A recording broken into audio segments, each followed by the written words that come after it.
இந்த வருஷம் நம்ம ஊரில் வந்து ஓரளவுக்கு மழை பெஞ்சனால கிணத்துக்கெல்லாம் தண்ணி வந்திருக்குதுங்க. அதனால வந்து கடலை செடி எடுத்து முடிச்சதுக்கப்புறமா மறுபடியும் ஒரு போகம் வந்துட்டு கடலையே போடலாம் அப்படின்னு சொல்லிட்டு இப்போ விதைப்பருப்பு வாங்கிட்டு வந்து மருந்தெல்லாம் கலக்கி இன்றைக்கி தான் வந்து கடலப்பருப்பு போட்டுட்ருக்கோம். கடலப்பருப்பு போட வந்து ஆளுக்கு வந்திருந்தாங்க. இப்போ வந்து எல்லோரும் போட்டுட்ருக்காங்க.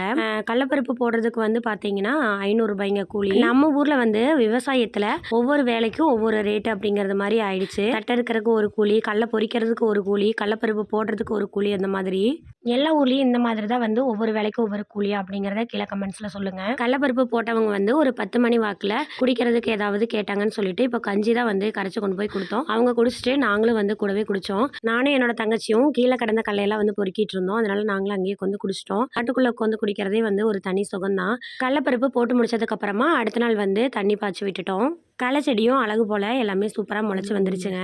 அவ்வளோதாங்க. நம்ம நாளைக்கு வேறு ஒரு வீடியோவில் பார்க்கலாம். தேங்க்யூங்க. தேங்க்ஸ் ஃபார் வாட்சிங்.